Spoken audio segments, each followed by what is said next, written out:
dignidade. Sicredi Pioneira no WhatsApp, no aplicativo ou na agência. A Sicredi Pioneira está sempre próxima de você. Conte com o Sicredi no canal em que você desejar. E Unimed Serra Gaúcha, cuidado, inovação e futuro. Sem mais delongas, vamos para o segmento de entrevista. Falo com o fotógrafo, ele é protagonista de um projeto muito bacana, você vai conhecer a partir de agora. O Mário que está com a gente aí por meios digitais. Oi, Mário, bom dia, tudo bem contigo? Bom dia. Que bom que deu tudo certo, né? Porque hoje não tá fácil aqui quando o assunto é tecnologia. Que bom, seja bem-vindo aqui ao Rio Grande do Sul, Mário. De onde você está falando? Eu estou falando aqui de São Paulo. Você está com a tua câmera fechada, não consigo te ver. Sim, você infelizmente, Mário, não vai me ver, é um privilégio só meu. É porque eu uso um aplicativo, Mário, que ele restringe a câmera aqui para poder rodar a live para quem está nos assistindo. Então, Ah, fica ok. fica de Não, tudo bem. voz, mas quem está nos assistindo, que agora não só escutando pelo rádio, porque é uma transmissão simultânea para o rádio, mas também simultâneo para as redes sociais. A gente está agora ao vivo no Facebook, então o pessoal está nos vendo os dois, tá bom? Depois lá no Ah, pois não. youtube.com/Rede Tua Rádio. O Mário Barilla, ele é fotógrafo, né, e ele tem uma história bacana, porque ele usou a fotografia, ou seja, aquilo que tu sabes fazer, né, Mário, para, enfim, promover conhecimento, consciência socioambiental. Você pode contar um pouquinho pra gente que como essa história começa? Então, eu tenho um projeto que se chama Projeto Água Vida, que ele une a fotografia e sustentabilidade, né? Basicamente, eu visito vários lugares, né? Fotografo e realizo alguma ação socioambiental nesses lugares que eu visito. Eh pode concluir, por favor. Então, eu já percorri quase que todos os biomas brasileiros, né, eu já estou desde que eu me aposentei, eu tenho me dedicado a essa atividade. Eu acabei de voltar agora do Amapá, onde a gente fez uma linda ação em parceria com o Instituto Dharma, que a gente levou médicos e médicas voluntários para atenderem nas comunidades lá do Amapá. E é isso, e eu fotografei, obviamente, né, ajudei como voluntário não médico, né, nessa ação específica. Bacana. Eu vou te fazendo algumas perguntas, Mário, para a gente ir discorrendo um pouco mais, né, desmembrando um pouco mais essa história, porque ela é muito rica e a gente precisa desmembrar. Não é de hoje, né, desde até onde eu sei, desde o ano de 2014, então faz Isso. 10 anos já, um pouco mais de 10 anos que você vem nessa caminhada. E eu quero pegar o gancho, Mário, que a tua formação original é em economia, né? E a gente fala muito hoje em dia, quando se refere a dificuldade de termos, por exemplo, uma cultura, uma agricultura mais agroecológica, quando a gente fala, em vulnerabilidades, né, em povos ribeirinhos, em fim da pobreza, a gente sempre fala que a dificuldade é o dinheiro, né, como se o dinheiro fosse contra a ecologia, as questões socioambientais. Então, quero pegar desse gancho, como que um economista foi parar nessa linha e quais as relações que tu percebe entre o que é mito e o que é verdade sobre economia versus pauta verde? Bom, é uma questão bastante complexa que você está levantando, né. Eu não atuo na agricultura, né, eu faço muito mais ações de recuperação de áreas degradadas, plantio de árvores, esse tipo de coisa, eu não tenho nenhuma atividade agrícola, né. Por exemplo, nessa última viagem que nós fizemos, nós plantamos árvores, nós visitamos uma comunidade indígena e eu levei mudas de árvores para eles. Por incrível que pareça, nós plantamos na Amazônia. Eu levei também uma caixa de abelha para eles criarem abelhas e terem mel lá na comunidade deles. Isso foi acordado, né, com a comunidade indígena. Então eu visito um lugar, a gente tem entendimentos com as lideranças locais e a gente tenta acolher alguma demanda que eles tenham. Por exemplo, aí quando houve aquela inundação gigante no Rio Grande do Sul, eu visitei uma comunidade em Eldorado do Sul e eu levei o que eles me pediram. Levei sementes, porque eles perderam não só a roça, mas perderam também todas as suas sementes, né, porque foi tudo alagado. E eles me pediram, eu falo: "Traz coisas que cresçam rápido". Quer dizer, eles precisavam plantar logo e começar a ter logo uma produção de alimentos novamente, né. É isso. Nossa, interessante. Eu acho que talvez eu não me fiz, entender direito na minha pergunta, eu vou refazer ela, Mário, porque não necessariamente eu sei que tu não tem teus braços são 2, né, então não temos braços para tudo. Mas como você tem uma jornada de trabalho na economia, hoje a grande dificuldade que a gente escuta por aí, como se fosse uma verdade absoluta, é que preservar a vida no planeta, não combina com dinheiro, né, que o sistema dos dinheiros, seja econômico bancário, econômico trabalhista, econômico político, não é possível usá-lo para a preservação da vida. Custa muito caro preservar a vida. E aí você está falando de experiências que são muito simples, né? Trazer semente, semente não custa caro. Então, é essa dicotomia entre uma coisa e outra na prática. É isso que eu queria saber da tua opinião, na prática. Não, eu acho que é um equívoco pensar que, a a economia, o meio ambiente é um entrave para o desenvolvimento do país. Isso, na minha opinião, é uma grande bobagem, né. O Brasil poderia gerar muito mais riqueza se ele tivesse uma abordagem diferente, né. Inclusive essa mudança que o Brasil terá que fazer, ela vai vir de fora, né. Porque eu não sei se vocês já tomaram conhecimento, a China, que é o maior comprador do agronegócio brasileiro, ela está anunciando, para quem quiser ouvir, que ela vai reduzir drasticamente a importação de alimentos. Ela já anunciou que até 2030 ela vai comprar 25% a menos de soja do Brasil. Eu não vejo, não sou eu que vou resolver esse problema, certamente. Agora, o Brasil já começou a pensar nisso? Que eu saiba, não. Já foi feito um anúncio pela China. Isso saiu nos jornais há alguns dias atrás. Não Uhum, sei se vocês tomaram uhum, conhecimento. uhum, Então, isso é uma coisa de suma importância. Você já imaginou o que que o Brasil vai fazer com 25% a menos de demanda por soja? Não é pouco, são milhões de toneladas. uhum, Então, eu te devolvo a pergunta, né. O uhum, que que vocês tomaram conhecimento disso? uhum. É um fato, né.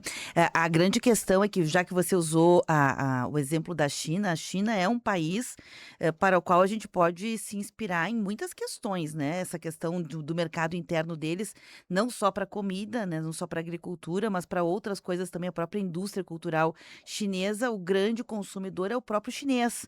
E nós brasileiros, um país continental, sempre olhamos, a produção, né, dos insumos básicos aqui para vender fora. Então talvez também seja o momento, né, da gente pensar num público interno, né, um público interno para consumir, para renovar, para garantir segurança alimentar. Mas não é a nossa pauta, né. Eu só quis fazer a relação da economia com o teu projeto, porque é inusitado, né, Maria, é um pouco inusitado. Claro que a tua paixão pela fotografia muito possivelmente era um hobby antes e se tornou algo que tu fazes agora, que tu tem mais tempo. Então, voltando ao projeto, né, lá em 2014, você inicia esse projeto, circula por vários biomas, e a gente sabe, por exemplo, o nosso aqui, o bioma Pampa, ele tá, muito, muito complicado no sentido de culturas que a gente tem aqui, que são tradicionais, pinhão, vou usar um exemplo, pinhão, erva mate e toda a fauna que vem junto, já são complicados.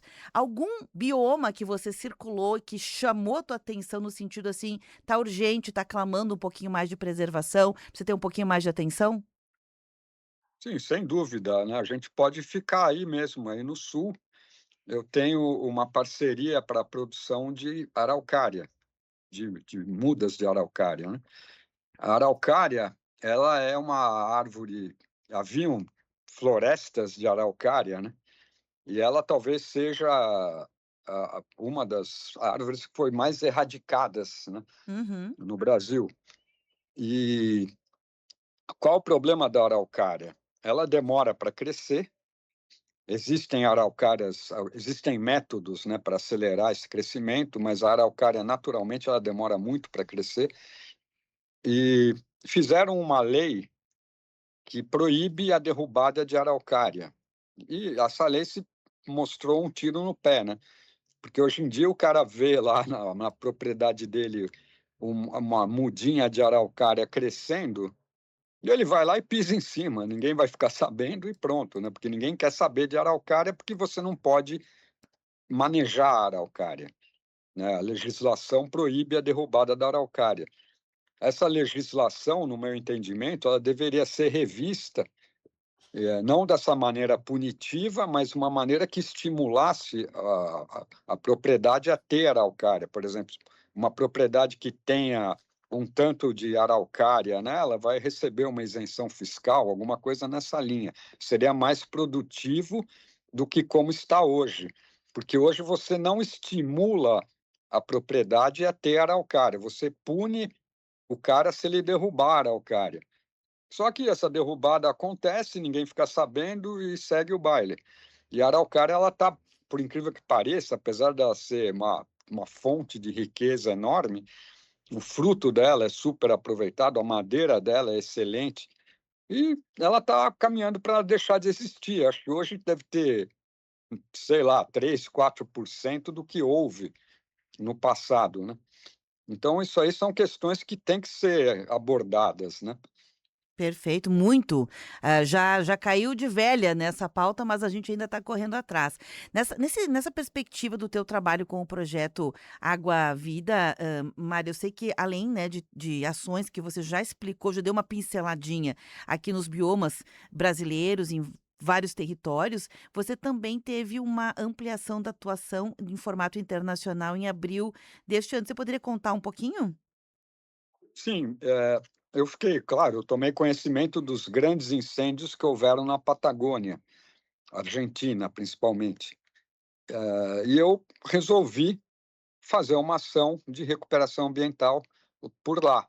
Então o meu método é muito simples, eu procuro, encontro parceiros locais e faço lá. Fui pra Patagônia, encontrei um parceiro local e nós fizemos um plantio na comunidade de Chubut. Não é comunidade, é o estado lá de Chubut, na simpática cidade de Cholila. Nós plantamos lá dezenas de árvores locais. É claro que o meu trabalho, ele não tem a menor pretensão de resolver o problema, né, eu não tenho meios para plantar, mas foi uma ação simbólica, né, uma ação contracíclica, né, da destruição. Nós plantamos lá um lote com umas 50 a 100 árvores, nessa comunidade que foi muito afetada pelos incêndios. Os incêndios, eles ocorrem naturalmente na Patagônia, só que houve uma redução muito grande nas ações de combate aos incêndios, né. Então foram retiradas verbas que eram destinadas ao brigadistas, aqueles aviões que jogam água nos incêndios, isso aí tudo foi cortado pelo governo, que tem uma visão diferente, né, é uma visão mais desenvolvimentista, vamos dizer.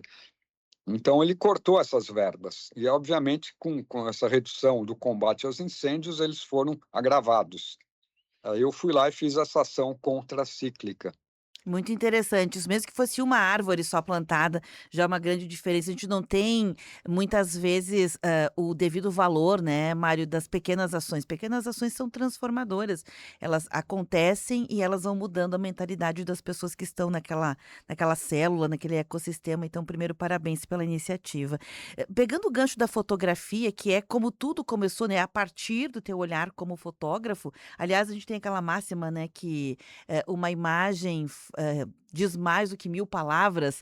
Então, nesse sentido, eu sei que a convite aí de uma instituição em São Paulo, você acabou participando do São Paulo Ocean Week 2026, mostrando algumas imagens a partir desta tua atuação.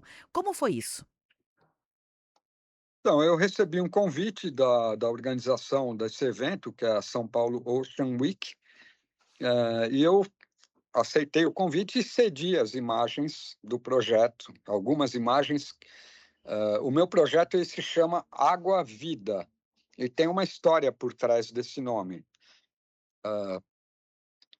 Eu não sei se vocês vão lembrar, mas teve um grande velejador e ambientalista, o Sir Peter Blake, que ele visitou o Brasil e ele estava estudando as águas do mundo. Ele estava vindo da Antártica, ele subiu a costa brasileira.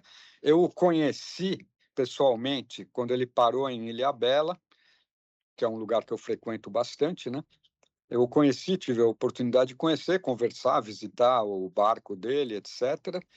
E ele saiu de Ilhabela, entrou no rio Amazonas e ele acabou sendo morto numa tentativa de assalto, né? Tentaram assaltar o barco dele no rio Amazonas e ele acabou levando um tiro e morreu. E, bom, enfim, o Peter Blake, ele tinha uma frase que resumia o entendimento dele. A frase é muito simples, ele falava: "Quando eu chego num lugar e se tem muita água, eu sei que vai ter muita vida. Se tem pouca água, vai ter pouca vida. E se não tiver água, não vai ter vida". Então, por isso que eu dei o nome do meu projeto se chama Água Vida, né, eu estou equiparando a água à vida, né, se você não tiver água, você não tem vida. Se tiver muita água, vai ter muita vida, pouca água, pouca vida. E é isso então. Muito bacana, parabéns por fazer esses links, né. Toda boa história tem alguma coisa por detrás, né. Mário, deixa eu aproveitar aqui e te perguntar, né, eu sei que você começou esse projeto basicamente pela fotografia, teu amor, né, tua simpatia pela questão ambiental se uniu, mas eu fico um pouco curiosa, né, quando você diz: "Olha, eu vou em tal lugar, e levo os sementes", como foi o caso aqui do Rio Grande do Sul em 2024 durante as enchentes, ou em outros lugares que tu foste, obviamente você precisa de parceiros, né, ninguém faz nada sozinho, tem que mobilizar a comunidade, tudo isso também tem um custo. Como é que você operacionaliza essas tuas imersões, essas tuas missões ambientais? Então, é aí que entra a fotografia, né.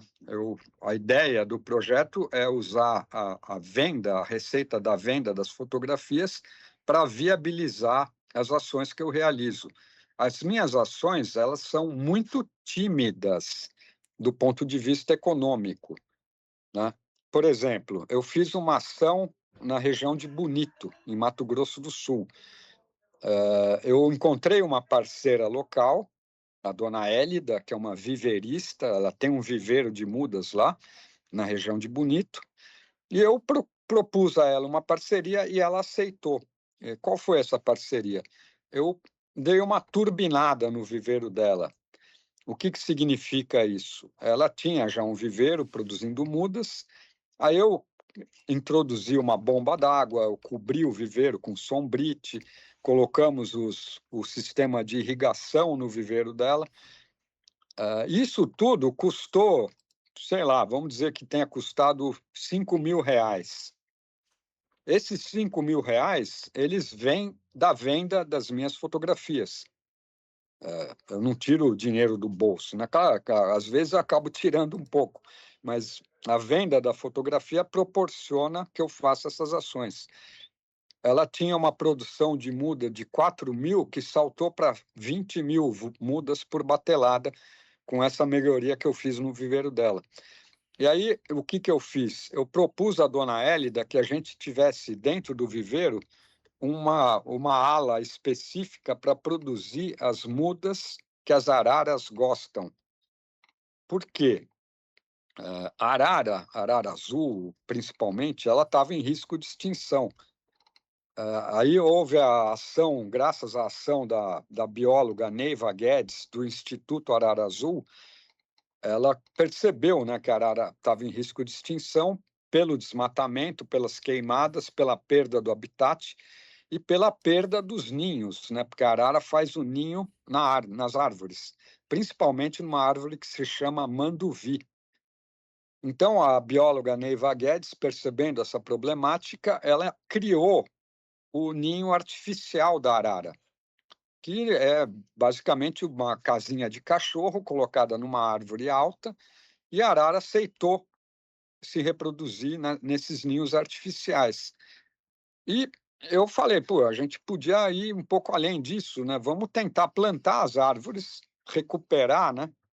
Então, A gente fez um plantio lá em Bonito, nós fizemos um pequeno bosque com 250 árvores, sendo que muitas dessas árvores são as árvores que as araras gostam para fazer os ninhos. É claro que esse bosque vai demorar, sei lá, 10 anos, né, para ter um tamanho suficiente para receber um ninho de arara, porque a arara é uma ave de grande porte que precisa de uma árvore grande para fazer o ninho. Bacana Então nós demais. plan Uhum. Isso. E nós plantamos também as lobeiras nesse bosque. O que que é a lobeira?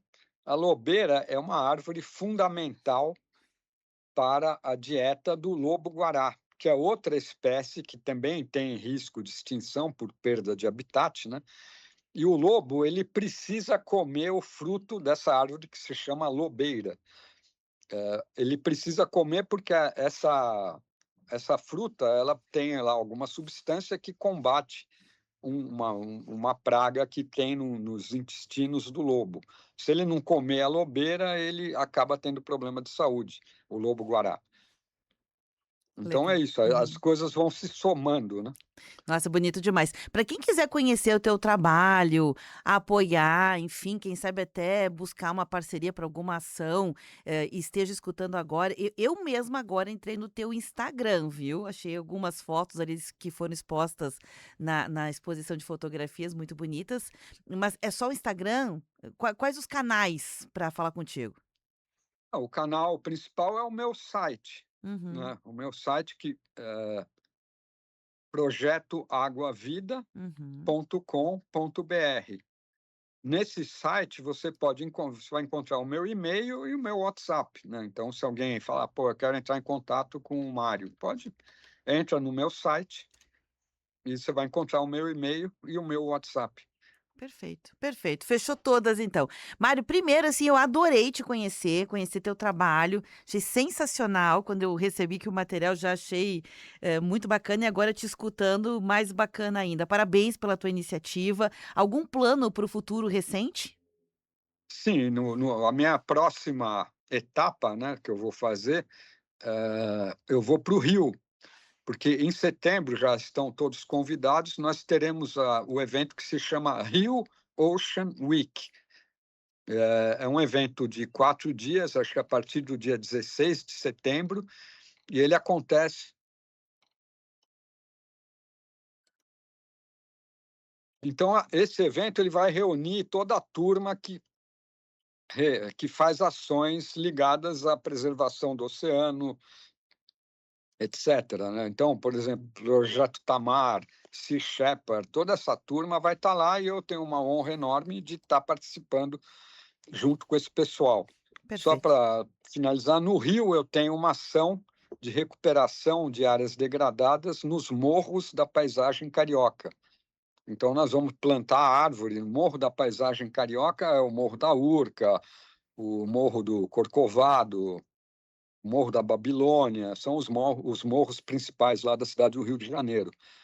Estamos lá plantando árvores, recuperando áreas degradadas em parceria com o pessoal do meio ambiente da cidade, né. Perfeito. Ok, Mário, obrigada, viu? Meu tempo esgotou aqui, eu ficaria mais tempo, mas enfim, esgotou. Um abraço, conte com a gente quando tiver novidades, quiser contar, estamos em canal agora. Um abraço. Outro, bom dia a todos, até logo. Valeu. Tá aí, gente, para quem quiser acompanhar, seguir